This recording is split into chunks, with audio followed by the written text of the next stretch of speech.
Então, pessoal, o ciclo Otto, a principal característica do ciclo Otto, né, é que é um motor que a gente vai trabalhar, que é uma máquina térmica de combustão interna, né, e ignição por centelha, tá? Então, vai ter uma faísca ali, uma centelha que vai ser lançada, né, sobre uma mistura ar-combustível, e essa queima da mistura ar-combustível vai provocar a expansão dos gases, tá? A expansão, por sua vez, vai provocar o movimento do pistão, tá? Então, até o momento, né, nós vimos ciclos de potência baseados em processos que ocorrem em regime permanente, né, regime permanente, como o caso das turbinas a gás, né, turbina Brayton, né? Então, a turbina Brayton, né, o ciclo Brayton da turbina a gás, né, ela ocorre em regime permanente, ou seja, existe uma chama ali, uma fonte de calor constante, né, que vai queimando combustível ali de forma permanente, né? Ou seja, os processos que envolvem trabalho não ocorrem a pressão constante, não é mesmo? E nos ciclos fechados, né, que são os ciclos que nós adotamos, né, como sendo teóricos, né, no caso do ciclo Brayton, né, o ciclo padrão a ar Brayton, a transferência de calor ocorre a pressão constante, tá? Agora, né, nós vamos apresentar os ciclos ideais de potência a ar, né, onde o trabalho é realizado pelo movimento de pistões em cilindros, tá certo? Então, é o ciclo Otto. Então, pessoal, basicamente, a gente vai analisar um motor, né, de combustão interna, né? A gente vai ver que a combustão ocorre aqui dentro, né? Dentro da câmara de combustão aqui, dentro do cilindro, tá? Então, o que é um motor, né, pessoal? O motor é um conjunto de peças, né, que, quando postas em funcionamento, sincronizado, produz energia necessária para colocar um veículo em movimento. Então, aqui está um exemplo, né, do motorzinho ciclo Otto, né? A gente vai analisar cada um desses componentes, tá? Esses motores, né, eles equipam a grande maioria dos veículos, né, que nós conhecemos e dirigimos. Por exemplo, os carros de passeio, né, os utilitários, etc. E o princípio de funcionamento, né, de um motor é a combustão interna, tá certo? Então, a combustão ocorre aqui dentro, né? A queima da mistura ar-combustível, ou seja, a queima do fluido termodinâmico, independente do combustível que utilize, né? Pode utilizar gasolina, pode utilizar álcool, né? E mais para frente, o etanol, né? E mais para frente a gente vai ver os motores diesel, tá? A gente vai ver cada componente desse, né? A gente vai ver que esse daqui é o pistão, né? Aqui eu tenho uma válvula de admissão, aqui eu tenho uma válvula de escape, né? Aqui eu tenho o bloco do motor, aqui eu tenho o cárter, né? Aqui eu tenho o óleo aqui embaixo, né? Essa peça aqui é a biela, tá certo? Essa peça que está girando aqui, ó, essa peça aqui é a árvore de manivelas, né, que é também conhecido como virabrequim, tá? A gente vai trabalhar com esse motor aqui, mais para frente a gente vai ver que esse motor ele trabalha em 4 tempos, tá certo? Aqui eu tenho o comando de válvula, né, tem uma peça aqui que tem esse formato, né, que ela regula a abertura e fechamento da válvula, né? Então, quando ele passa por essa peça passa pela válvula, né, abre a válvula, né? Então, abriu a válvula, entra o ar aqui. A gente vai analisar cada etapa do processo. A gente vai ver que tem 4 tempos, tá certo? Então, o que acontece aqui é que existe uma vela aqui, né, que produz uma centelha. Essa centelha vai provocar a queima da mistura ar-combustível e essa queima vai provocar a expansão dos gases. Essa expansão dos gases vai fazer com que o cilindro seja deslocado para baixo, né? Quando o cilindro é deslocado para baixo, né, e como ele está conectado à biela e à manivela, à árvore de manivelas, né, ele vai provocar movimento rotativo, né? Então, nesse tipo de motor, nós temos movimento ascendente e descendente do pistão, né? Eu tenho um movimento rotativo aqui, ó, da árvore de manivelas, né? Essa árvore de manivelas, ela pode estar conectada a um eixo, né? Que pode, por sua vez, estar conectada ao eixo do veículo, tá certo? Então, o motor, né, ele pode colocar o veículo em movimento, tá certo? Então, esse basicamente é o que a gente vai analisar hoje, tá certo? Esse ciclo aí, tá? Então, a gente vai ver que o um ciclo, né, do motor ciclo Otto, ele é feito em 4 tempos. Então, tem 4 tempos. A gente vai analisar cada um deles de forma detalhada hoje, tá certo? Então, o primeiro tempo, né, a primeira etapa do ciclo, de um ciclo, né, do motor Otto, né, o motor a gasolina, ciclo Otto, primeiro é a admissão. A admissão, pessoal, é admissão de ar. Ele admite, ele aspira ar, né? Ele vai aspirar ar, tá certo? Ele vai aspirar ar. A segunda etapa é a compressão. A compressão é do cilindro aqui. O cilindro vai subir e vai comprimir esse ar, tá? Aí, a terceira etapa, o terceiro tempo é combustão e expansão, né? Então, quando você tiver a máxima compressão do cilindro lá em cima, né, você vai injetar combustível, né, de forma que você tenha ali uma mistura ar-combustível, né, e nessa fase 3 aqui, você vai provocar uma ignição, né, você vai provocar uma faísca, uma centelha, através dessa pecinha aqui, que é a válvula, a vela, desculpa. A vela vai provocar uma faísca aqui e vai provocar a combustão da mistura ar-combustível que está comprimida, tá? E o quarto tempo é o escape, né? O escape é quando os gases da combustão vão sair aqui para a atmosfera. Então, eu tenho aqui uma entrada, né, de ar, né? Tem uma entrada de ar. Então, essa válvula aqui é uma válvula de admissão, tá? Então, tem duas válvulas, uma válvula de admissão e uma válvula aqui de descarga, tá? Então, primeiro o ar entra aqui, tá? Ele vai sofrer uma compressão, que a gente vai ver detalhadamente, né? Depois que o ar está comprimido lá em cima, né, eu vou injetar combustível e vou soltar a faísca, né? Vai provocar uma combustão, uma queima da mistura ar-combustível, né? E essa queima vai provocar expansão, né? Vai um aumento de volume, vai empurrar o cilindro, o pistão para baixo. Empurrou o pistão para baixo, né? Vai provocar, vai produzir torque aqui na ponta do eixo, do girabrequim, né? E o último tempo é o escape, né? A saída dos gases aqui para a atmosfera, tá? Quando eu tenho abertura da válvula de escape, que é essa válvula aqui, tá? Então a gente vai ver detalhadamente os 4 tempos, ó. Aqui ele está mostrando certinho, ó, a admissão é 1, né? Depois 2, né? Que é compressão, 3 é combustão e 4 é escape, saiu pra cá, tá? A gente vai ver detalhadamente cada etapa dessa aí. Então, como que ocorre a combustão, né?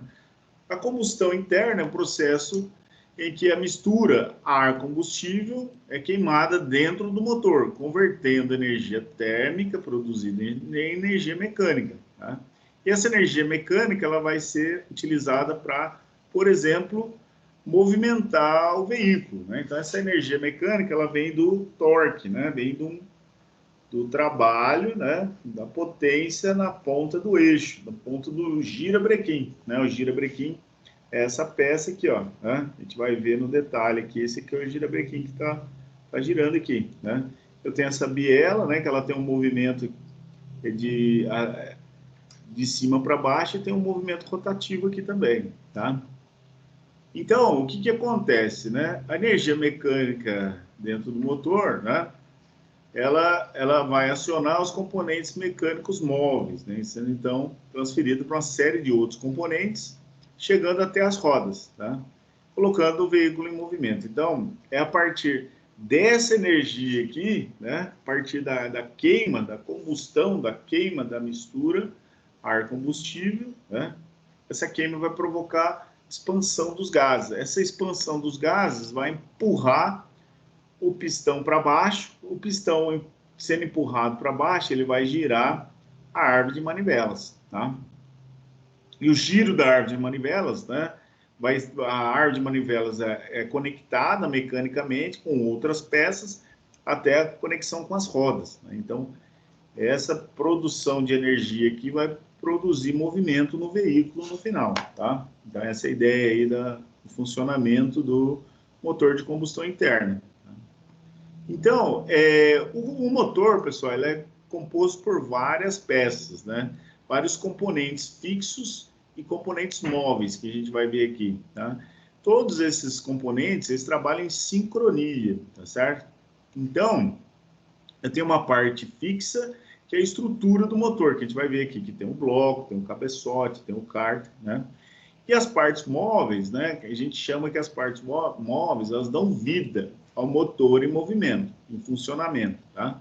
Então, vamos ver algumas peças, as peças principais, né? A estrutura do motor, tá? Então, eu tenho o corpo do motor, o corpo é formado por três partes, né? A primeira parte é o cabeçote, né? O cabeçote é essa peça aqui, ó, é a parte superior do motor, ela fica posicionada aqui em cima, ó, em cima do bloco, né? Então, a parte superior é o cabeçote, tá certo? Onde estão alojadas as válvulas e as velas de ignição. Então, tem aqui, ó, aqui é onde eu posiciono uma válvula, né? Aqui tem outra válvula e aqui a vela, né? Tem uma válvula aqui e a vela, né? Tem uma válvula de admissão e uma de escape, né? Existem motores que possuem duas válvulas de admissão e duas válvulas de escape, né? Então, eu consigo injetar mais combustível lá, ganhar mais potência, tá certo? Então, consigo também aspirar mais ar, né? Se eu colocar duas válvulas de admissão e duas de escape, né? Eu consigo aspirar mais ar. Quando eu aspiro mais ar, né? Eu tenho maior potência gerada, né? No girabrequim. Então, essa primeira parte aqui é o cabeçote, tá certo? É o cabeçote, a parte superior, tá? Do motor. Ele pode ter essas aletas aqui, são vários tipos de sistemas de resfriamento, de arrefecimento do motor, tá? Ele pode ser refrigerado a ar ou pode ser refrigerado a água, tá? Então, esse aqui é o cabeçote, né? A segunda parte é o bloco, né? O bloco do motor, né? Normalmente o bloco ele é fundido, né? Ele pode ser em ferro fundido, né? E hoje, atualmente, existem muitos motores que são feitos de alumínio, tá certo? Fundido, tá certo? Então, essa peça aqui é o bloco, né? Que é a peça central aqui do motor, né? A peça mais robusta, né? Então, dentro do bloco estão os cilindros, né? Então, os cilindros estão aqui, nesse caso tem 4 cilindros, né? Onde o pistão vai se mover lá dentro, né? Então, no bloco estão os cilindros, né? E é o ponto de fixação do motor no veículo. Então, o motor é fixado no veículo através do bloco, tá certo? O bloco é a parte mais robusta, né? Que tem as paredes aqui que suportam toda a pressão dos pistões, né? Todos os esforços aqui gerados pela combustão, tá certo? Então, eu tenho a parte inferior, que vem aqui embaixo, né? Que é o cárter, tá? Então, essa parte aqui é o cárter, né? Tá de cabeça para baixo, ele fica aqui na parte inferior, né? O cabeçote fica aqui em cima, né? E o cárter, ele fica aqui embaixo, tá certo? O cárter, né? Ele é o reservatório de óleo do motor, né? Então, no cárter eu tenho uma quantidade de óleo ali para lubrificar, para refrigerar, tem bastante óleo lá, tá? Então, basicamente, essa é a estrutura do motor, né? O cabeçote, que é a parte superior, eu tenho o bloco, que é a parte central, a parte mais robusta. Normalmente ele é fundido, né? Antigamente, os blocos eram feitos de ferro fundido, né? Hoje, muitos motores possuem bloco de alumínio, né? Que é muito mais leve, né?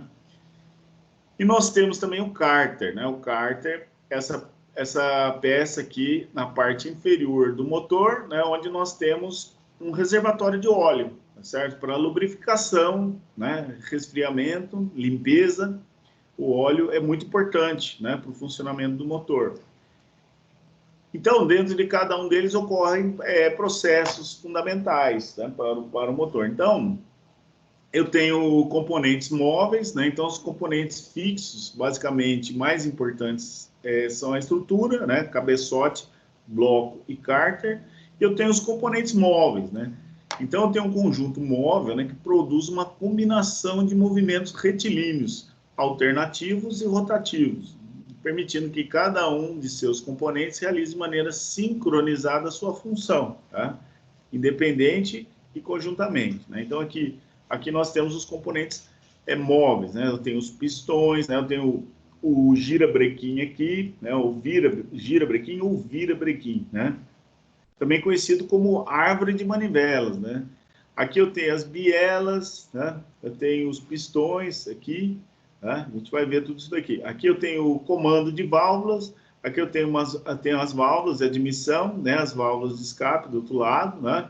Aqui eu tenho a correia, né? A correia dentada, né? A correia, ela está conectada ao virabrequim, né? Então o próprio movimento do virabrequim, né? Gira aqui a correia, né? E tem que estar tudo sincronizadinho aqui, tá? As válvulas com o girabrequim, tá? A abertura tem que ser sincronizada no tempo certo, né? Para evitar que ocorra uma colisão, né? Do pistão com a válvula aberta, né? Então é tudo sincronizado as partes móveis. Aqui eu tenho um volante de inércia, né? Então basicamente essas são as partes principais móveis de um motor, tá? Aí vamos pro êmbolo, né? Então, eu tenho o êmbolo ou pistão. Então, o êmbolo ou pistão é essa peça aqui, pessoal, né? Ele possui esses anéis aqui, né? Nessa região, nós temos os anéis os anéis de vedação, né? Eles ajudam a vedar, né? Ajuda a melhorar aqui a combustão, né? E aumentar a pressão, né? Na câmara de combustão, tá certo? E eles ajudam a fazer a raspagem, né? Na camisa do cilindro. Então, o êmbolo ou pistão, né? Ele se desloca no interior dos cilindros em movimentos retilíneos, né? Então, o movimento do pistão é retilíneo, de cima para baixo, né? Então, esses movimentos são originados pela combustão que ocorre no interior da câmara de combustão. Então, é aqui que é a câmara de combustão. Quando eu solto a centelha, tá, provoca uma queima da mistura ar-combustível e essa queima vai provocar expansão, vai empurrar o cilindro para baixo, vai provocar, desculpa, o pistão para baixo, né? Quando o pistão vai para baixo, né, esse pistão está conectado com uma peça aqui que se chama biela, né? A biela é empurrada para baixo, né? Então, a biela vai para baixo, né? E devido à geometria da árvore de manivelas, ela vai provocar o giro da árvore de manivelas, né? Que é uma barra aqui biarticulada, biela, né? Então, se ela vai para baixo, né, ela provoca o giro da árvore de manivelas. Então, as bielas, né? As bielas são essas peças aqui, ó. Essa aqui é a biela, né? Ela é responsável pela transferência, né, dos movimentos retilíneos, dos êmbolos, para os movimentos rotativos da árvore de manivela. Então, essa daqui é a biela, tá? Ela transfere a carga, né, provocada pela expansão dos gases para a árvore de manivela, provoca a rotação da árvore de manivelas, tá? Aí, o que vem a ser a árvore de manivelas, né? Essa peça também é conhecida como virabrequim, né? Ela recebe os movimentos das bielas, né? Então, aqui nós temos o virabrequim aqui em vermelho, essa peça vermelha aqui é o virabrequim, né? E essa peça está com um volante de inércia, né? O volante de inércia, ele ajuda a reduzir a vibração, né? Ele melhora também durante a partida do motor, né? Então, esse volante de inércia, ele faz com que as cargas sejam uniformizadas, né, durante a partida, né? Então, nós temos aqui o virabrequim, né, que recebe o movimento das bielas, que são transferidos para a saída do motor em movimento rotativo, tá? Então, temos aqui, ó, esse aqui é o virabrequim, né, ele tem essa geometria aqui, né? Então, como nós temos aqui, né, o eixo, ele fica para cá, então tem uma massa aqui para melhorar, né, o balanceamento da peça, né, para evitar que o carregamento fique muito distribuído de forma irregular, né? Então, como eu tenho aqui um eixo para cá, né, e aqui o eixo fica para cá, e aqui o eixo fica para cá, né, em posições distintas, né, eu considero as massas nas posições contrárias, né, para melhorar o balanceamento da peça, né, para que as cargas dentro do motor fiquem melhor distribuídas, tá? Então, o funcionamento do motor com 4 cilindros, né, ele trabalha assim, 2 a 2, né, todos sincronizados, tá certo? Então, conforme o cilindro vai aqui, no caso, para a direita, né, ele provoca o torque na árvore de manivelas, tá? Aí nós temos o volante do motor, né, também conhecido como volante de inércia. ele atua na parte final da sequência de movimentos e transfere o movimento do motor para outros sistemas do veículo. Também ele transfere esse torque para outros sistemas do veículo, né? Ele também é bom para reduzir a vibração, tá? Ele dá uma equilibrada nos esforços, tá? Agora, nós vamos analisar a cilindrada, né? O que vem a ser a cilindrada? A cilindrada, pessoal, é o volume máximo da mistura ar-combustível que um cilindro do motor pode admitir. Então, esse volume, ele é medido do ponto mais baixo, né?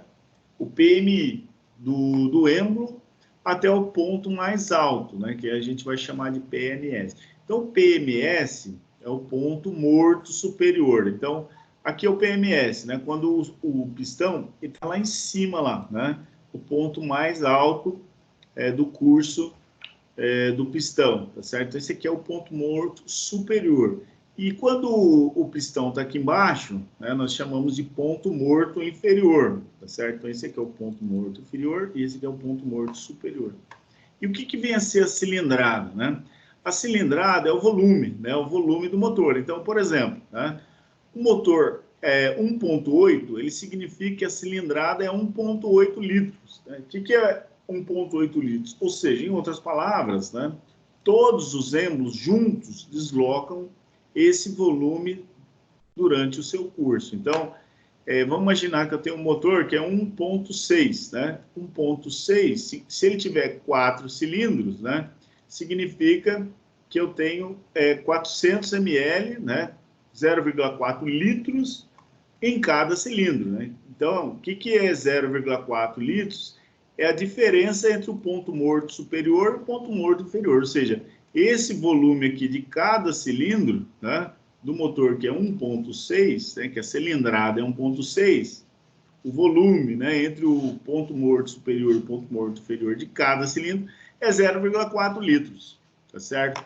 Então, se o motor é 1.8, significa que a cilindrada é 1.8 litros, ou seja, todos os êmbolos juntos deslocam esse volume durante o curso. É o tamanho do motor, né? Quanto maior o motor, né, maior o volume de ar aspirado, né? Quanto maior o volume de ar aspirado, maior é a potência, né? Uma forma de aumentar a potência, existem outras, uma forma de aumentar a potência do motor é aumentar o volume de ar aspirado, né? Como que eu aumento o volume de ar aspirado? Aumentando as dimensões do motor. Então, se você aumentar a dimensão do motor, você aumenta a potência. Tá? Existem outras formas de aumentar a potência, né?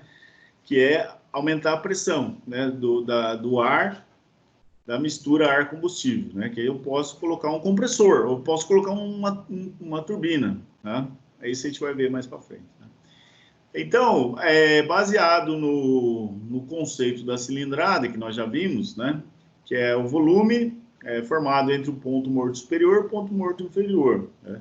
Nós vamos definir agora a taxa de compressão ou razão de compressão. Então, o que vem a ser a taxa de compressão?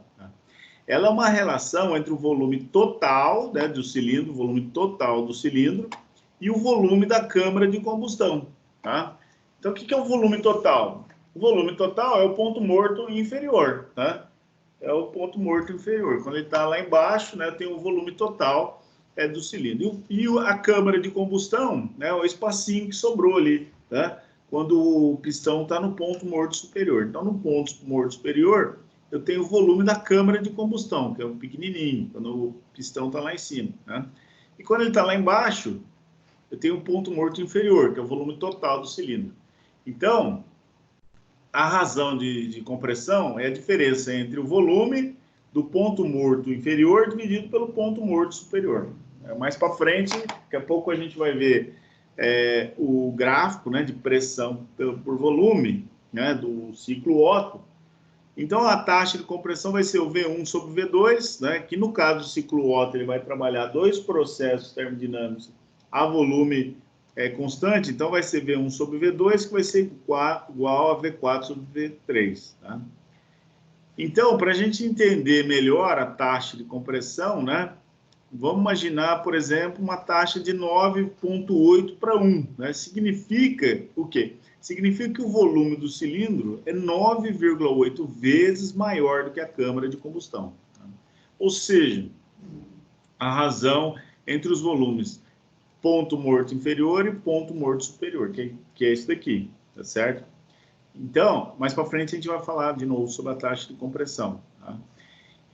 E a potência, né? O que é a potência do motor? Né? A potência do motor é quanto que eu consigo produzir de energia, né? Através da queima do combustível. Então, a quantidade de energia gerada pela combustão é disponível na árvore de manivelas do motor em um determinado intervalo de tempo. Então, potência é energia por unidade de tempo, né? Joule por segundo, tá?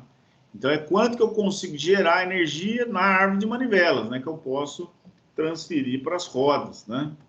Então, quais são as unidades de medida de potência, né, mais utilizadas? Eu tenho o CV, né, que é cavalo-vapor, eu tenho o quilowatt, né, que é joule por segundo, é quilojoule por segundo, tá? E eu tenho o CV, né? Um CV é igual a 0,7355 quilowatts. Né? Existem outras unidades de potência, tá certo? Existem outras unidades de potência, mas basicamente a gente vai trabalhar com essas daqui, quilowatt e cavalo-vapor, tá? Potência do motor. Aí eu tenho os ciclos de funcionamento, né? Então, como que funcionam, né, os motores ciclo Otto, os motores de veículos automotivos, né? Eles trabalham em ciclos, tá certo? Então, dependendo das características, né, dos motores de veículos automotivos, eles podem obedecer o ciclo Otto, né, que a gente está vendo hoje, ou o ciclo diesel, que a gente vai ver na aula que vem, tá? Então, qual que é a principal diferença, né? Existem outras, mas a principal diferença entre o ciclo Otto, que é a gasolina, e o ciclo diesel, né, é que no ciclo Otto, a combustão ela se inicia por uma centelha, uma faísca na vela de ignição, tá certo? Então, esse tipo é usado em motores a gasolina ou a álcool. Então, esse é o principal objetivo. Depois, mais para frente, a gente vai ver o ciclo diesel. Né? O ciclo diesel ele não tem vela, ele não tem a centelha. Né? Então, a queima é provocada pelo aumento de temperatura, né, no cilindro e pelo aumento de pressão. Tá? Então, o ciclo Otto, a principal característica do ciclo Otto é que a combustão se inicia por uma centelha na vela. Então, o ciclo Otto, o motor a gasolina, ele vai ter uma vela. E o ciclo diesel não tem vela, tá? Então, o ciclo Otto é usado nos motores a gasolina ou a álcool, a gente está vendo aqui. E o ciclo diesel, né, a combustão ocorre devido ao aumento de temperatura do ar, ocasionado pela pressão e atrito no interior do cilindro, provocando uma combustão espontânea, tá? Quando o combustível é injetado na câmara. Então, o ciclo diesel ele é mais simples, né? O motor diesel ele é mais simples, ele não tem vela, né? A combustão ocorre instantaneamente, tá certo? Então, existem outras vantagens também que depois a gente vai ver, né? Então, embora o funcionamento sejam diferentes, né? Um funciona com a centelha e o outro sem a centelha, né? Os tempos do motor para ambos os ciclos são os mesmos, né? São motores de 4 tempos, nós chamamos de motores de 4 tempos, tá certo? Então, vamos analisar, né? O motor de 4 tempos, ele trabalha da seguinte forma, né? Então, vamos iniciar pelo primeira etapa, o primeiro tempo, que é a admissão, né? A admissão é quando eu aspiro o ar, né? Eu admito o ar dentro do cilindro, tá certo? Então, nesse caso, né, o que acontece? Né? Eu tenho abertura da válvula de admissão, né? Então, a válvula de admissão se abre, né? E a de escape se mantém fechada, né? Então, tá aqui, ó, o cilindro tá aqui em cima, tá? E ele vai, a árvore de manivelas vai girar para cá, né? E quando ela gira para cá, né? O cilindro, o pistão vai descer, tá? E quando o pistão desce, ele vai provocar uma sucção, né? No mesmo momento que o pistão desce, essa válvula aqui é aberta, né? melhor, essa válvula aqui, né, que é a azul é de admissão, tá? Azul é de admissão e a vermelha é de escape, né, depois da combustão, certo? Então, eu tenho aqui, na admissão, tá, a válvula se abre e a de escape permanece fechada. Então, simultaneamente, a abertura da válvula de admissão, o êmbolo desce. Quando ele desce, ele aspira a mistura ar-combustível para dentro do cilindro, né? Então, a válvula de admissão, então, fecha-se no final desse curso após um giro de meia volta da árvore de manivela. Então, o motor tem 4 tempos, né? Cada tempo é meia volta da árvore de manivela. Então, eu tenho aqui o pistão nesse ponto, né? Então, gira aqui a árvore de manivelas, o cilindro, o pistão vai descer. Quando ele desce, abre a válvula de admissão e essa aqui está fechada, o escape está fechado. Então, quando ele desce, ele succiona a mistura ar-combustível para dentro do cilindro, tá? E o final dessa etapa, né, o pistão está aqui embaixo, né? Está aqui embaixo, tá? Ou seja, meia volta, né? Então, ele está posicionado aqui, ele vem para cá, né? Aqui é o final do primeiro tempo, que é a admissão. Aí vamos para o segundo tempo. O segundo tempo é a compressão, né? Na compressão, as duas válvulas estão fechadas, admissão e escape, né? E aí o êmbolo, o pistão vai subir, né? Quando ele sobe, ele comprime a mistura ar-combustível na câmara de combustão, resultando em vaporização, né, da mistura, né, do combustível, devido ao calor gerado pela compressão, tá? Então, a árvore completa até aqui uma volta, ou seja, meia volta da admissão mais meia volta da compressão e a árvore completa uma volta, né? Então, começa para cá, né, você começa a compressão daqui, a árvore de manivela está girando, né? O cilindro vai, o pistão vai subir e as duas válvulas estão fechadas. Então, quando ele sobe, né, ele vai comprimir a mistura ar-combustível que está aqui, né, até chegar no final da compressão, onde eu tenho a mistura ar-combustível aqui na câmara de combustão, no ponto morto superior, né, a mistura está comprimida aqui, né, e já começa a ocorrer vaporização, né? Vaporização da mistura ar-combustível, certo? Ou seja, está pronto para sofrer a queima, né? Então, o próximo passo, né? O próximo tempo é a combustão, né? Então, essa mistura ar-combustível está aqui, né? Ela está comprimida, né? Uma temperatura alta pelo processo de compressão, né?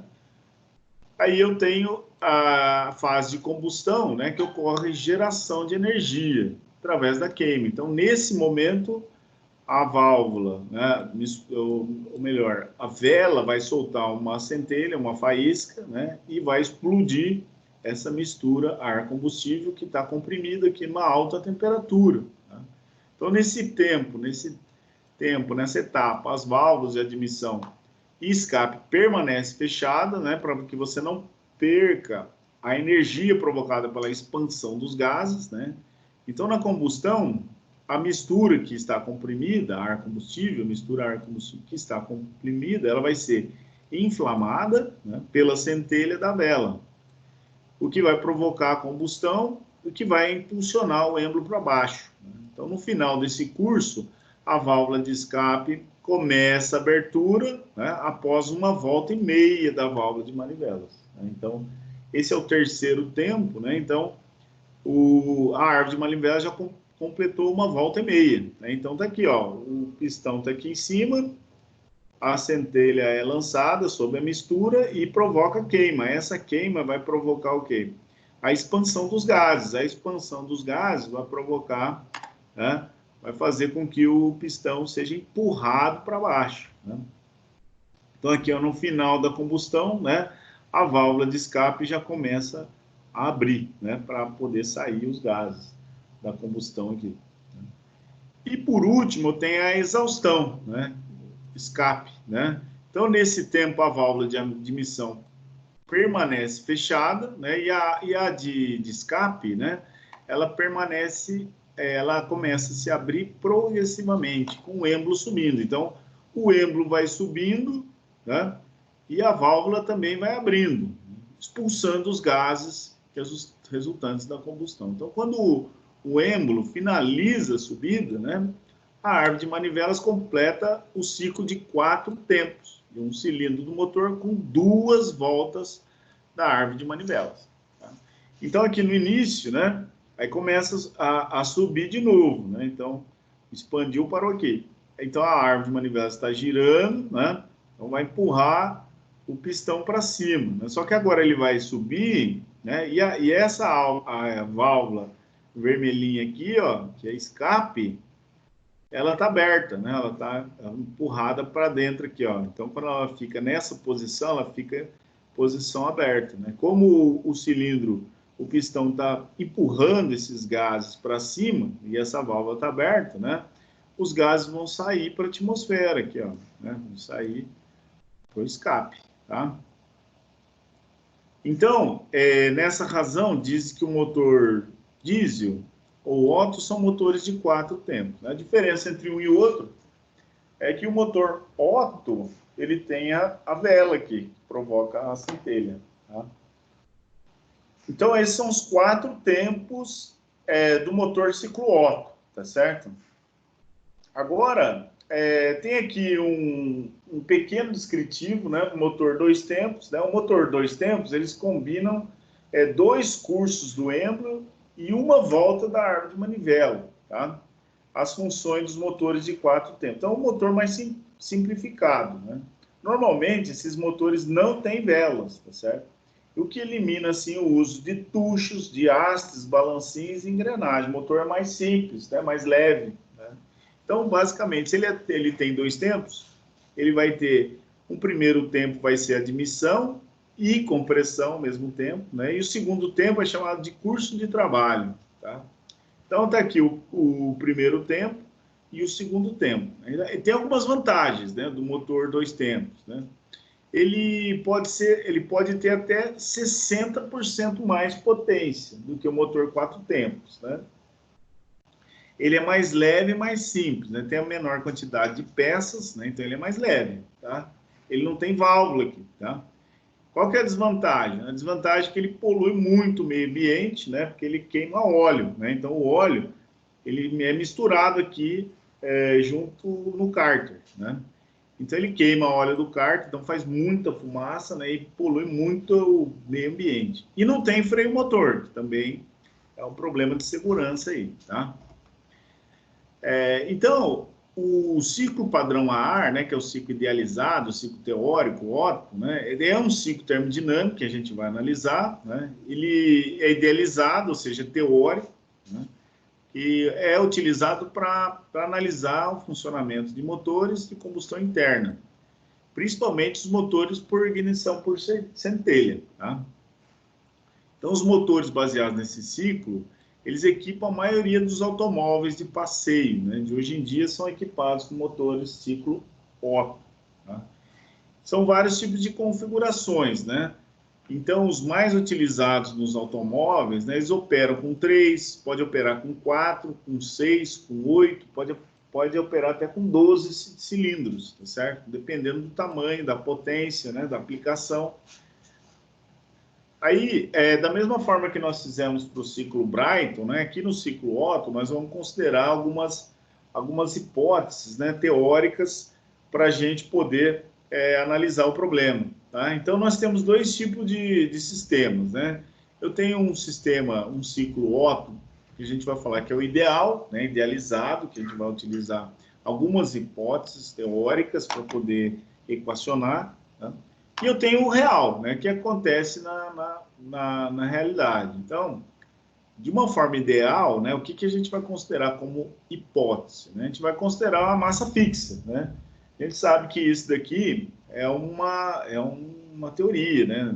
Não tem como considerar massa fixa. É como se nós estivéssemos considerando, né, que o sistema é fechado. Né? Saiu da válvula de escape, né, o ar, ele volta de novo para a admissão, né, e é uma massa fixa, que não é perdida. A gente sabe que isso aqui é uma hipótese, né? A gente sabe que o ar ele é admitido da atmosfera e depois o escape também é liberado para a atmosfera. A segunda hipótese que a gente vai trabalhar, que o fluido de trabalho, né, é o ar. O ar vai ser considerado como gás perfeito, tá? Então, essa hipótese aqui, para a gente poder equacionar. Então, a gente vai usar novamente, né, as equações dos gases perfeitos para poder analisar o ciclo Otto, tá? A compressão e a expansão, né? Então, a gente tem 4 tempos, né? 2 tempos, nós teremos compressão e expansão. Então, dois dos 4 tempos, né? Eu vou ter compressão e expansão. Esses dois processos, né, no ciclo Otto ideal, eles vão ser processos adiabáticos, ou seja, sem troca de calor, e processos reversíveis, ou seja, isentrópico, entropia constante, como se não houvesse atrito, né? Adiabático e reversível. Então, isso daqui, pessoal, né, nós sabemos que não existe na natureza processos reversíveis, né?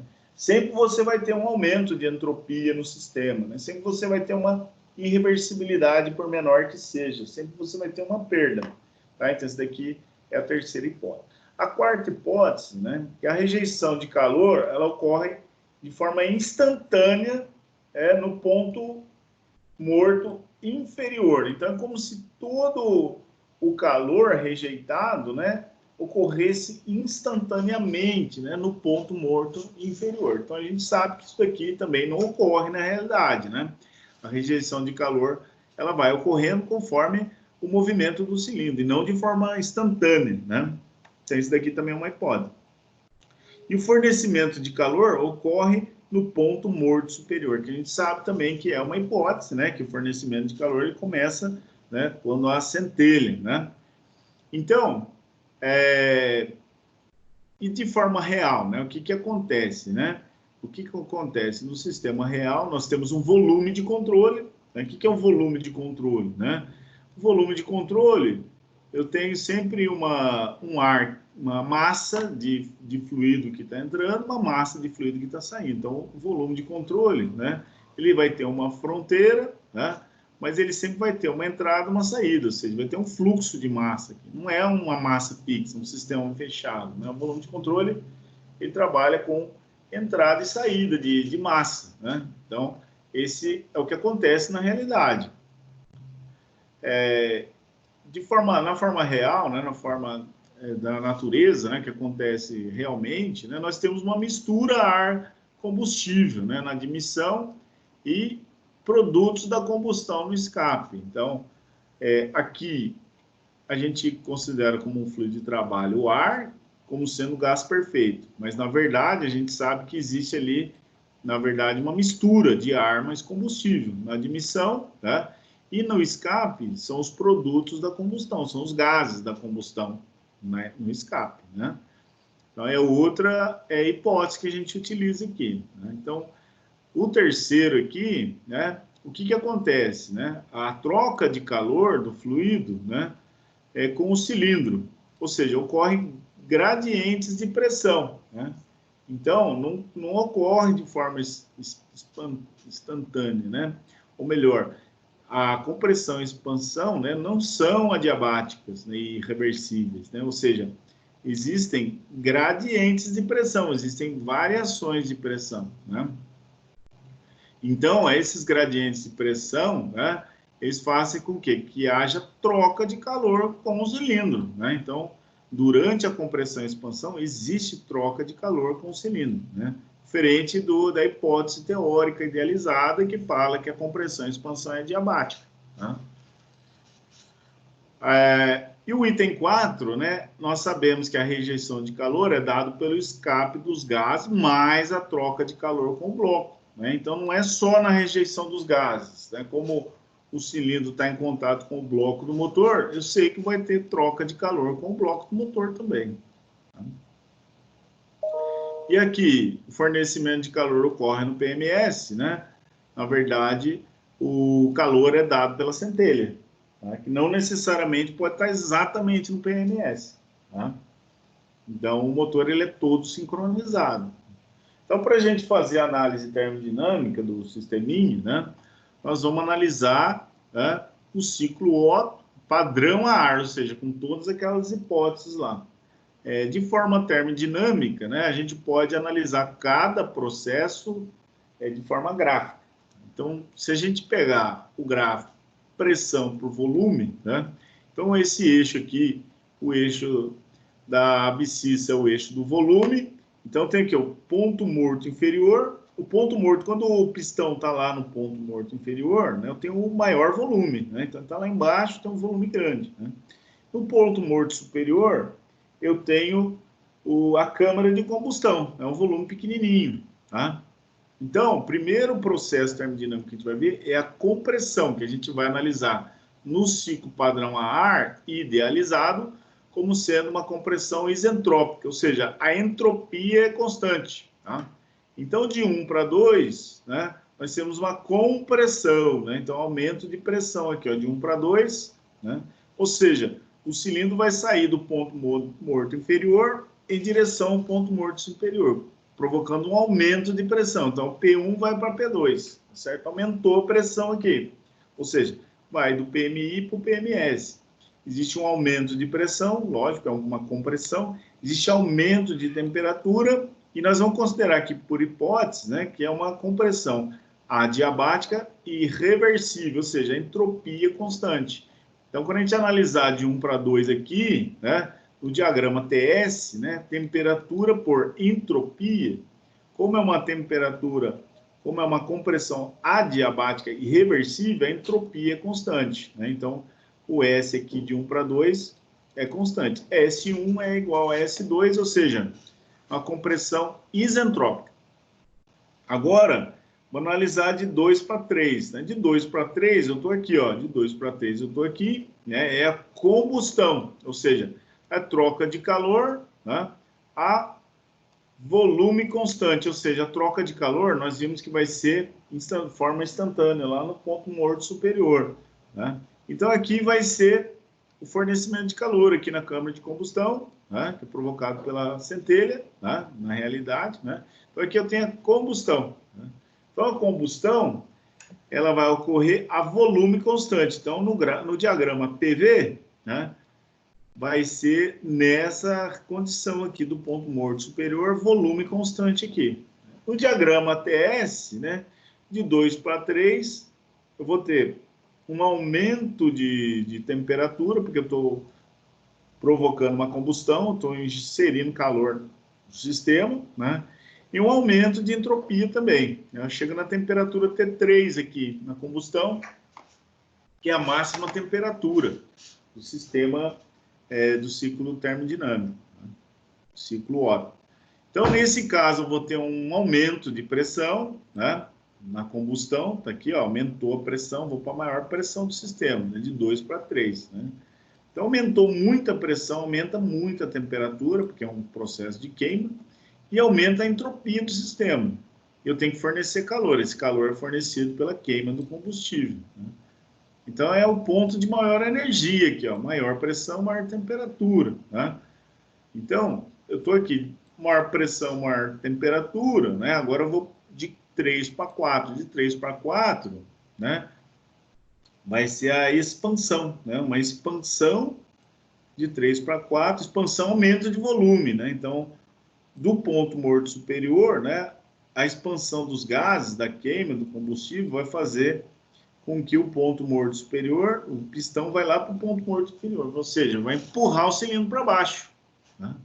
E essa expansão no ciclo padrão a ar, que é o ciclo idealizado, vai ser uma expansão isentrópica, ou seja, a entropia constante. Então, de 3 para 4 aqui, ó, entropia constante, S3 igual a S4 no diagrama TS, é a mesma entropia aqui, tá? Expansão isentrópica. Então, nesse caso, como a expansão, né, o pistão vai do ponto morto superior ao ponto morto inferior, existe uma queda de pressão, uma diminuição da pressão, existe uma queda de temperatura e é uma expansão que adiabática, não existe troca de calor, e reversível, né? Ou seja, a entropia constante. Então, esse é o processo de 3 para 4. E, por último, eu tenho a rejeição. Né? A rejeição é de 4 para 1, né? Que é a liberação dos gases para a atmosfera. Então, aqui, ó, de 4 para 1 tem a rejeição. Então, libera calor para a atmosfera. É como se eu tivesse um trocador de calor. Então, a volume constante, né? ou seja, quando eu estou no ponto morto inferior, né? A gente sabe que isso daqui também é idealizado, né? Então, existe uma queda de pressão, né? De 4 vai para 1, perdeu a pressão, por quê? Porque está expandindo, ou melhor, ele está rejeitando calor. Existe queda de temperatura, né? O calor está saindo aqui de 4 para 1, e queda na entropia, tá? Então, o calor rejeitado é o calor QL, tá certo? Então, de 4 para 1, eu tenho esse sistema aqui. Esse gráfico de 4 para 1 é o diagrama TS, né, no ciclo padrão a ar. Tá? Então, esses são os 4 tempos aí analisados graficamente, né, de forma a analisar os parâmetros termodinâmicos. E agora a gente vai falar do rendimento. Né? Então, como que nós calculamos o rendimento do ciclo Otto? Né? O rendimento do ciclo Otto, pessoal, ele é função apenas da relação de compressão. Então, a relação de compressão que a gente viu lá, que é a relação entre os volumes, né? É só essa relação que a gente vai usar para calcular o rendimento. E esse rendimento, pessoal, ele aumenta com o aumento da taxa de compressão. Tá?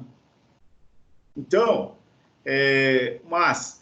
quando se aumenta a relação de compressão no motor real, o que acontece, pessoal? Se você aumenta muito a taxa de compressão, né, a relação entre o volume total do cilindro e o volume da câmara de combustão, né, ocorre um aumento na tendência para a detonação do combustível, né? Ou seja, é uma explosão antes da faísca. Isso é ruim, tá certo? Então, os motores a gasolina, né, eles têm um limite para a taxa de combustão, a taxa de compressão. Então, se aumentar a taxa de compressão, né, como o K é 1.4, né, esse valor aqui, esse valor é menor do que 1, então se você aumenta a taxa, né, você aumenta o rendimento, né, mas existe um limite para você aumentar a taxa de compressão. Se você aumentar muito a relação de compressão, né, você pode provocar, né, uma detonação instantânea do combustível, somente provocado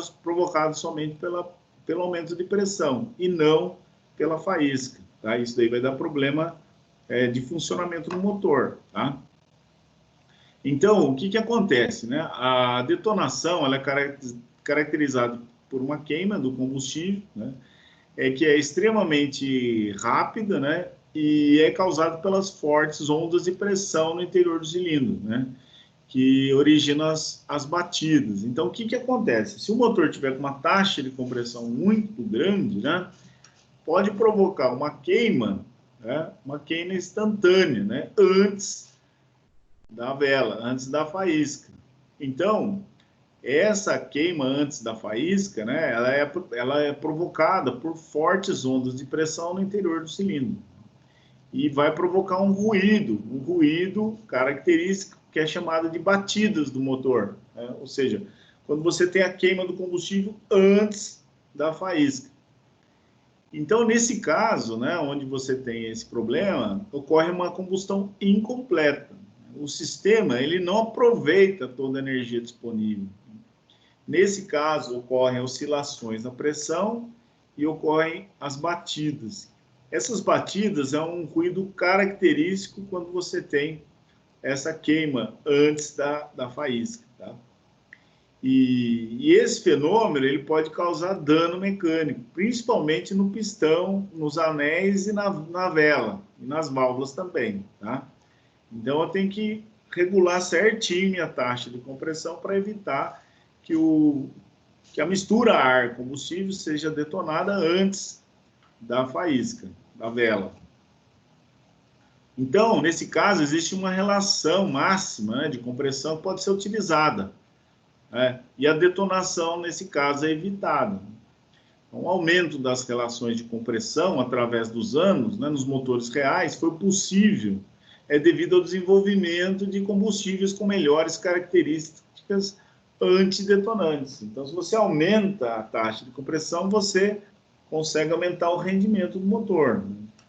Para evitar a detonação, as batidas, né, você desenvolve combustíveis com melhores características antidetonantes, principalmente através da adição de chumbo, tetraetil aumentando assim a octanagem da gasolina, ou seja, a octanagem é o índice de resistência à detonação de combustíveis. Então, com essas gasolinas desenvolvidas, novas, né, isentas de chumbo, elas apresentam boas características antidetonantes e, com isso, você consegue reduzir também a contaminação atmosférica. Tá? Então, esse aqui é um exemplo, né, de desenvolvimento, né, de otimização dos motores, aí, utilizando a parte química dos combustíveis. Né? Você adiciona, né, antidetonantes e consegue trabalhar com uma taxa de compressão maior, né, e evita a detonação. Agora, pessoal, a gente vai trabalhar com as equações.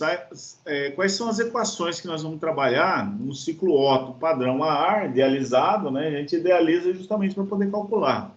Então, a análise de 1 para 2 vai ser a compressão isentrópica, né? A primeira fase, aí, o primeiro processo termodinâmico, que é a compressão, que a gente vai trabalhar como sendo isentrópica, entropia constante, ou seja, o S1 entropia é igual a S2, entropia no ponto 1 igual a entropia no ponto 2.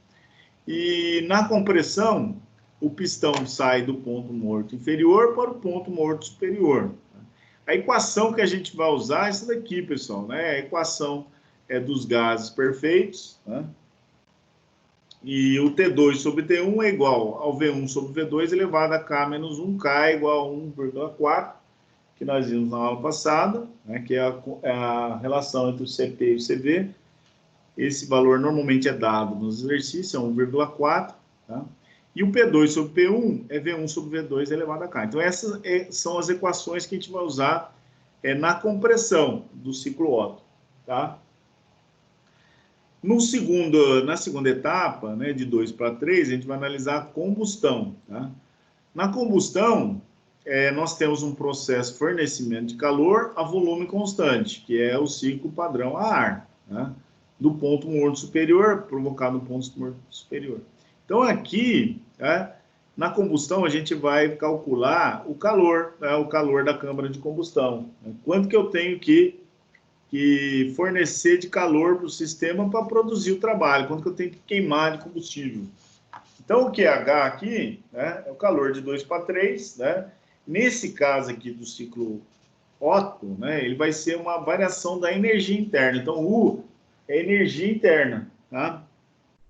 Que a energia interna, ela mede a energia interna das moléculas, tá? Está associada à temperatura das moléculas ali, a energia interna das moléculas, tá? Então, da mesma forma que nós vimos no ciclo Brayton, né? Aqui a gente vai usar as equaçõezinhas, né? Que o ΔU é o coeficiente de calor, né, a volume constante, vezes o ΔT, que é o T3 menos T2 aqui. No caso do motor do ciclo Otto, né, nós vamos ter um CV constante. Então, se você lembrar lá do ciclo Brayton, nós tínhamos CP constante, né? E aqui nós vamos trabalhar com CV constante agora, certo? Então, o QH, que é o calor na câmara de combustão, é CV que multiplica T3 menos T2. E a outra equação que a gente vai utilizar na análise de 2 para 3, ou seja, na combustão, é a equação dos gases perfeitos, que no caso da combustão, né, vai ser P2V2 sobre T2, que é igual a P3V3 sobre T3. Então, essa é a equação dos gases perfeitos e essa é a equação do cálculo do calor da câmara de combustão. Como na câmara de combustão nós estamos trabalhando com 2 níveis a volume constante, né? Então o CV, calor específico, a volume constante. Então eu posso, em vez de calcular em função das energias internas, eu posso calcular em função do CV vezes a variação da temperatura. Então, da mesma forma que nós fizemos no ciclo Brayton, nós vamos fazer aqui no ciclo Otto também. Calcular o problema usando as equações dos gases perfeitos, né? E as equações em função da temperatura apenas. Normalmente o CV é dado do problema, né? Então simplifica bastante o problema. O terceiro tempo, né, é a expansão, né? A terceira etapa aqui que a gente vai analisar, na verdade, é o 3,4, né? Então é a expansão isentrópica. Então, uma expansão aumento de volume. Se é isentrópica, o S3 é igual a S4, ou seja, o ponto morto superior vai para o ponto morto inferior. Então, nós temos aqui a equação dos gases perfeitos, que nós vamos utilizar na expansão, né? T3 sobre T4 é igual a V4 sobre V3 elevado a K menos 1. E o P3 sobre P4 é igual a V4 sobre V3 elevado a K, onde K é 1,4, né? A constante para os gases aí, gases para o ar, né? E o K, na verdade, é a relação de CP e CV. E de 4 para 1 é a rejeição de calor, né? Enquanto o pistão está no ponto morto inferior, que é a hipótese do sistema idealizado, nós vamos calcular o calor rejeitado, é o CV, que multiplica T1 menos T4. Né? Como nós estamos trabalhando em duas faixas do gráfico a volume constante, então o QL é CV, que multiplica T1 menos T4. Tá? O CV é o calor específico a volume constante, tá certo? Que normalmente é dado no exercício, tá? Então, basta calcular as temperaturas e as pressões, eu calculo o calor rejeitado aqui. Tá? E o rendimento, né? O rendimento do ciclo padrão Otto, ar, né? O rendimento é 1 menos 1 dividido pela taxa de compressão elevado a K menos 1. Então, basta saber a taxa de compressão, eu consigo calcular o rendimento do ciclo Otto. Tá? E a pressão média efetiva do motor, né? Pressão média efetiva, ela vai ser o quê? Vai ser o trabalho líquido, trabalho gerado, né? Dividido pela variação de volume específico aqui, ó. Né? Então, quando eu tenho minúsculo, é volume específico, ou seja, é metro cúbico por quilo. V1 menos V2, eu calculo a pressão média efetiva aqui.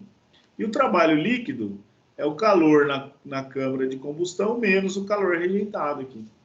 Então, outra forma de calcular o rendimento, né, vai ser 1 menos o QL, que é o calor rejeitado, dividido pelo QH, que é o calor na câmara de combustão. O QL, né, o calor é MC ΔT, né, ou seja, a massa vezes o calor específico a volume constante, T4 menos T1. E o QH, que é o calor, esse aqui é o calor rejeitado, e esse aqui é o calor na câmara de combustão, né, que eu estou queimando lá o combustível. Então, vai ser MC ΔT. Então, o calor é a massa que multiplica o calor específico a volume constante, T3 menos T2. Então, posso calcular também o rendimento usando essa equaçãozinha aqui. Então, pessoal, com isso, nós temos um exercício, né, para a gente fazer aí, tá? Para a gente avaliar o ciclo Otto. Então, ele diz o seguinte, né? O enunciado do exercício, ele fala o seguinte, diz que tem uma relação de compressão no ciclo padrão a ar, Otto, né? A relação de compressão é 10. Né? Então, a relação entre o volume total do cilindro, né? O volume total do cilindro e o volume na câmara de combustão é 10. Então, ele diz o seguinte, no início do curso de compressão, a pressão é igual a 0,1 MPa. Então, no início da compressão, essa é a menor pressão, né? A pressão ali é 1 MPa. E a temperatura, né, quando você tem ali a temperatura inicial, né, no início da compressão, é 15 graus Celsius. Aí ele fala o seguinte, sabendo que a transferência de calor ao ar, né, por ciclo é igual a 1.800 kJ por quilo. Né?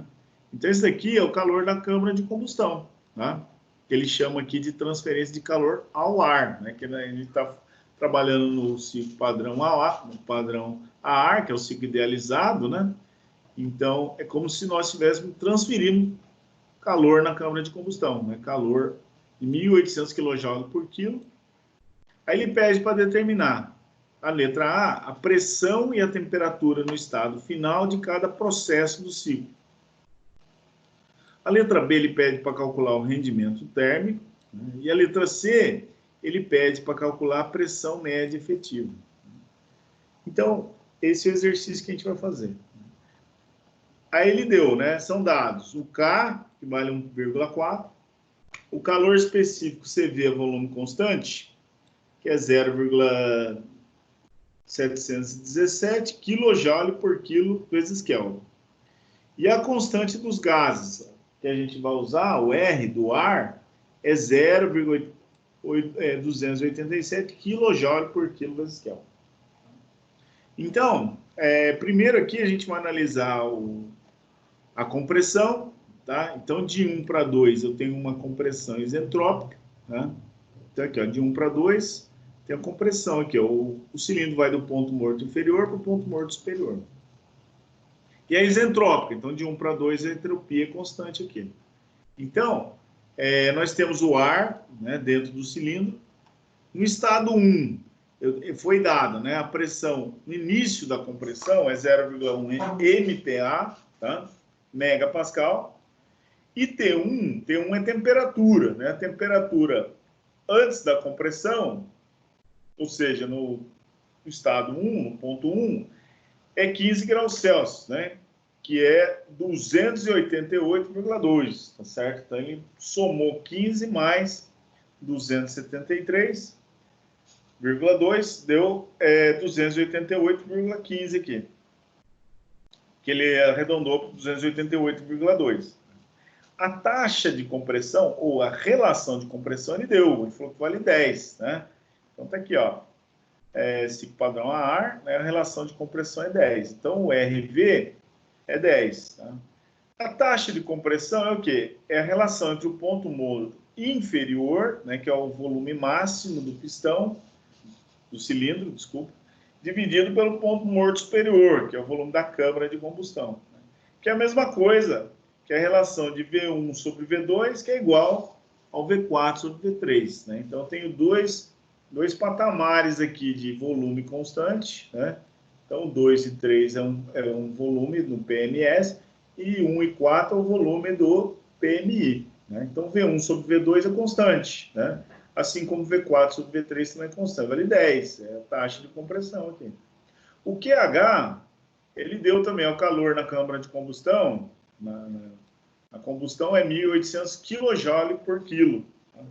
O K é 1,4, o CV é 0,717 e a constante dos gases é 0,287. Então, primeiro aqui a gente vai calcular o V1, que é o volume específico, tá? Para calcular o volume específico V1 aqui, a gente vai usar a equação dos gases. Então, a equação dos gases é PV é igual a RT. Aqui, como o volume específico, né, kJ por quilo, então não apareceu a massa aqui. Então, PV é igual a RT. Né? Então, a pressão aqui, ó, é 0,1, a gente vai usar em quilopascal aqui, ó, tá tudo em quilopascal, por causa dessas constantes aqui, ó. Essa constante aqui é kJ por quilo. A constante do ar também está kJ por quilo, né? Então, a gente vai usar a pressão aqui em quilopascal. Então, 0,1 megapascal para quilopascal, multiplica por 1000, vai dar 100 quilopascal aqui. Vezes o V1, que eu quero calcular. A constante dos gases, né, do ar, é 0,287, está aqui. E a temperatura T1, que é 288,2. Aí eu calculo o V1, volume específico, vou usar ele, tá certo? Vou usar ele para calcular a pressão média efetiva depois. Então, calculei o V1 aqui, tá ok. Agora, vem para cá, né? Vou calcular o T2. Então, ele falou lá que a equação dos gases, né, na compressão isentrópica é essa daqui, ó, T2 sobre T1 é igual a V1 sobre V2 elevado a K menos 1. Então, tem que calcular o T2 aqui. O T2 eu vou usar, né, para calcular o V2 aqui embaixo. Então, o T2, né, V1 sobre V2, primeiro, o que é o V1 sobre V2? V1 sobre V2 é a taxa de compressão, né, que é o ponto morto inferior sobre o ponto morto superior, volume. Então, esse aqui vale 10, ó. Já aqui está 10, né? O K menos 1, o K é 1,4. 1,4 menos 1 é 0,4 aqui, ó. E o T1? O T1 está aqui, é dado exercício, é 15 graus Celsius, né? Que é igual a 288,2 em Kelvin. Se eu somar 273,15. Somou aqui, ó, tem o T1. Aí eu passo esse termo aqui multiplicando, faço a conta aqui, calculei o T2. O T2 é a temperatura após a compressão isentrópica. 723,9. Calculei, tá aqui, ó. Aí, com esse T2, agora eu vou calcular o P2. Né? O P2 é a pressão, né, após a compressão. Então, para calcular o P2, né, eu posso usar essa equação aqui também, tá? Equação dos gases perfeitos na compressão isentrópica. Então, P2 sobre P1 é igual a V1 sobre V2 elevado a K. Então, o P2 está aqui. O P1 é dado, que é 0,1 MPa, que eu vou passar para quilopascal aqui, multiplica por 1000. P2 sobre 100. V1 sobre V2 é a taxa de compressão, é 10, tá aqui. E o K é 1,4.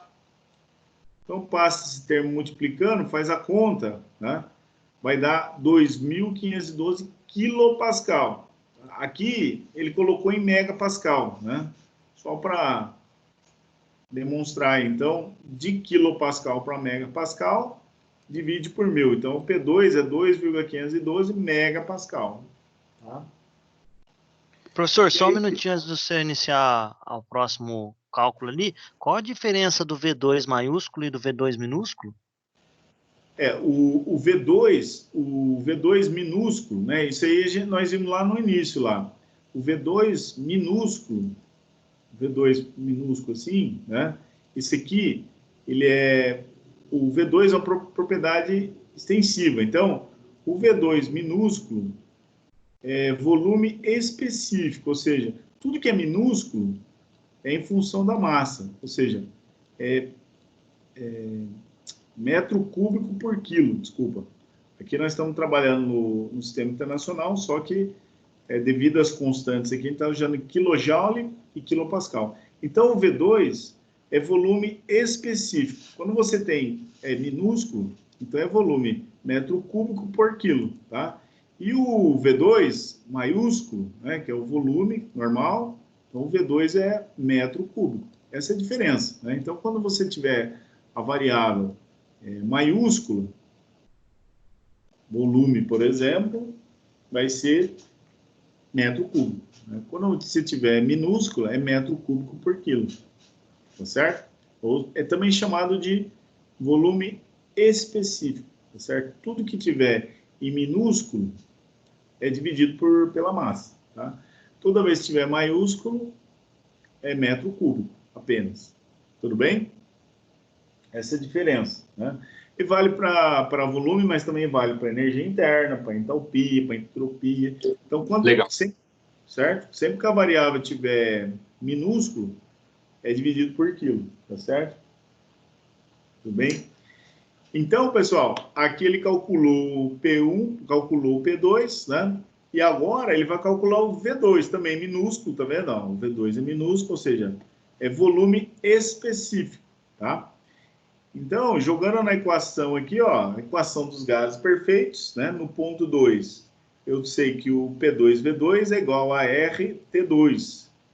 Então, o P2 está aqui, né? Ele está considerando tudo em quilopascal. Né? Por que ele está considerando quilopascal aqui? Porque essa constante aqui, né? A constante universal dos gases, né? É 0,287. E isso daqui está em quilojoule por quilokelvin. Então, você tem que usar aqui em quilopascal para ficar de acordo com essa constante aqui. Então, a constante R aqui, constante universal dos gases, é 0,287, vezes a temperatura T2, que nós calculamos aqui, deu 723,9, tá? Aí faz a continha, calcula o V2 aqui, o V2 vai dar 0,0827 metro cúbico por quilo, né? O que eu poderia fazer aqui, né? Se você olhar esse, né, eu tenho a taxa de compressão aqui, né, que é igual a 10, né? Ou seja, o V1 é igual a 10 vezes o V2, né? Então, só dividir isso daqui por 10, né, já calcularia o V2 também. Também dá para fazer isso, né? Aí você pode usar a formulinha para você checar também, né? Que a taxa de compressão é 10, né? Mesmo sendo o V maiúsculo aqui, a massa é a mesma, né? Então, vale para maiúsculo, vale para minúsculo também, que a massa é a mesma, tá? Então, V1 sobre V2 é 10 também, certo? Então, essa é a primeira análise, que é a compressão isentrópica, tá? A segunda análise, agora a gente vai de 2 para 3, né? De 2 para 3 é a combustão, né? Então, vou inserir calor aqui, ó, no fluido termodinâmico, tá? Então, de 2 para 3 é a volume constante, ou seja, a taxa, o calor, ele é inserido no sistema no ponto morto superior, né? Que é o ciclo padrão a ar, que é idealizado. Então, o sistema é o ar contido no cilindro, o estado 1, P1 é 0,1 MPa, que é dado. A temperatura T1 é 288,2 Kelvin, que é igual a 15 graus Celsius, que ele passou para Kelvin. O modelinho é de gás perfeito, que é o ciclo padrão a ar, ó. A taxa de compressão é 10. O QH é o calor fornecido na câmara de combustão, que é dado o exercício, é 1.800 kJ por quilo, já está em kJ por quilo também. O K é 1,4, o CV, o calor específico a volume constante, é 0,717, e a constante, o R do ar, é 0,287. Tá? Aí, o que eu vou fazer? Né? Eu vou calcular o T3. Né? O T3 aqui é a máxima temperatura aqui. Então, para calcular o T3, uma vez que o QH foi dado, né? Foi dado o QH aqui, então, eu sei que na combustão, o QH é MC delta T, né? Como o Q que é minúsculo, é em função da massa também. Então, é quilojoule por quilo aqui. O CV é o calor específico a volume constante e o delta T, T3 menos T2. O T2, eu já calculei do slide anterior, o QH é dado, o CV é dado, né? Eu consigo calcular o T3. Né? Então, esse aqui passa dividindo, e esse aqui passa somando para lá, calculo o T3, né, que é a máxima temperatura aí no sistema, né? Após a combustão, eu tenho uma temperatura de 3.273 Kelvin. Tá? Então, calculei o T3 aqui. Agora, eu venho para cá, né, e calculo P3, que é a pressão 3. Né? A pressão aqui, a máxima pressão também, após a combustão. Na combustão. Então, eu vou utilizar essa equaçãozinha aqui dos gases perfeitos, né? P2V2 sobre T2 é igual a P3V3 sobre T3. Né? E tem também essa equação aqui, ó. Né? Na combustão, equação dos gases perfeitos, né? A volume constante, o T3 sobre T2, é igual a P3 sobre P2. Então, o T2 aqui, ó, eu consigo calcular, né? Uma vez que o T3 está aqui, eu tenho, né?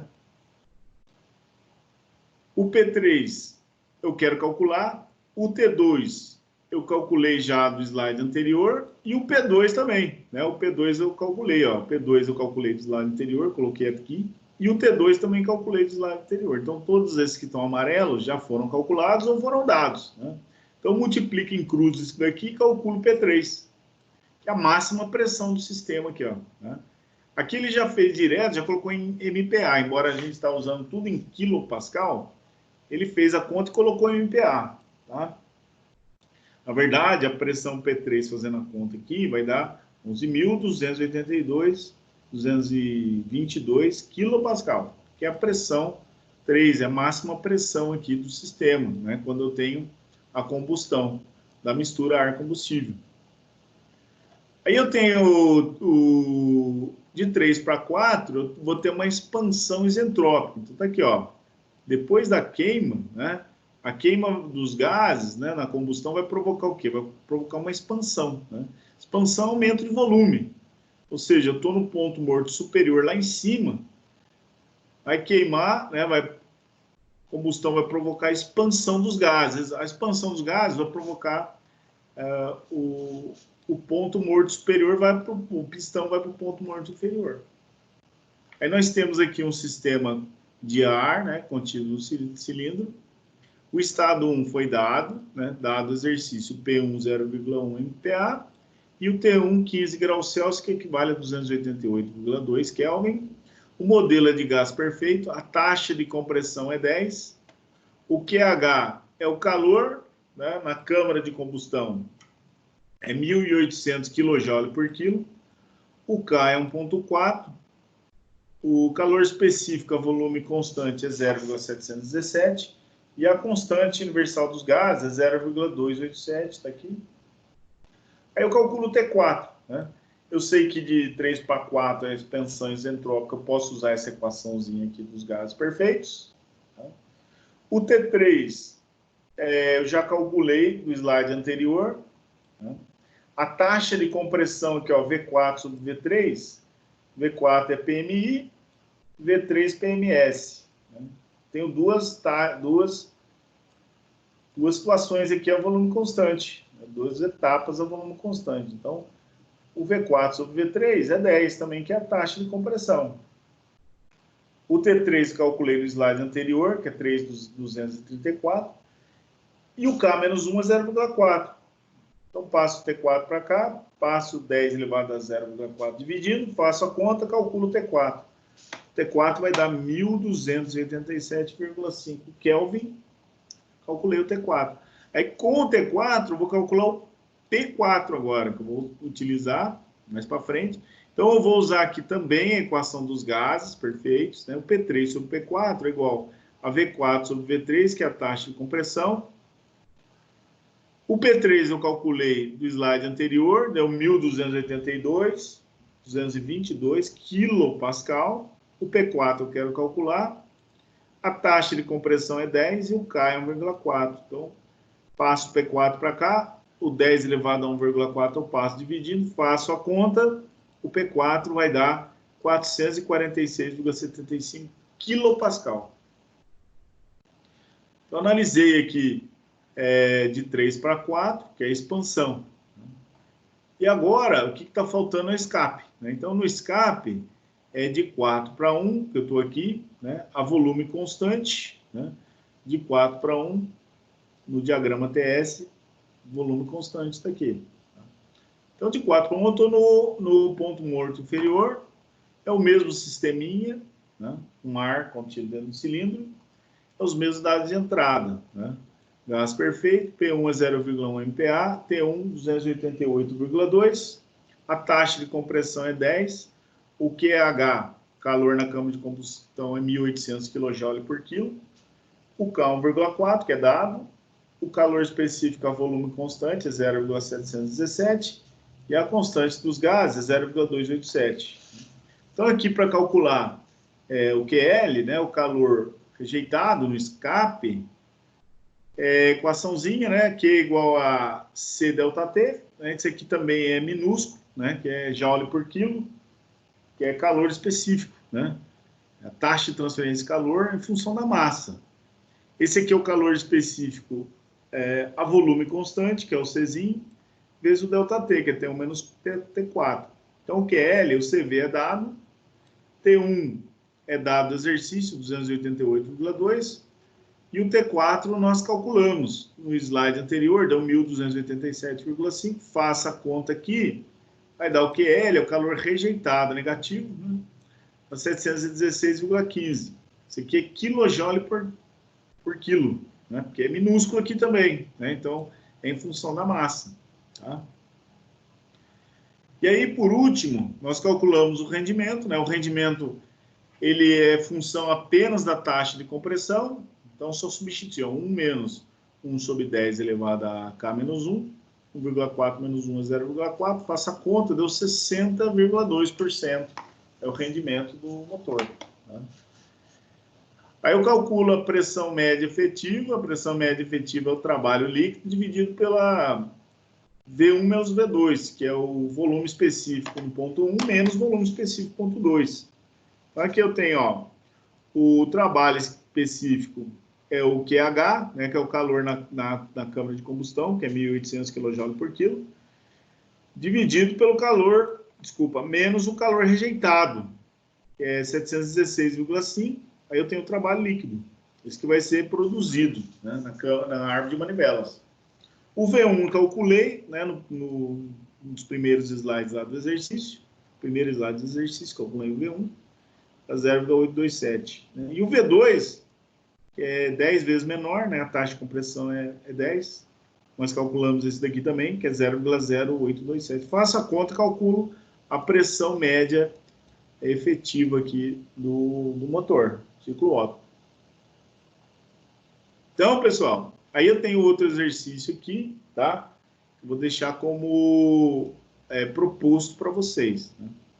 Então, pessoal, isso é que eu queria falar para vocês sobre ciclo Otto, tá? Agora, vou deixar aberto para perguntas. Alguém tem alguma pergunta, alguma dúvida?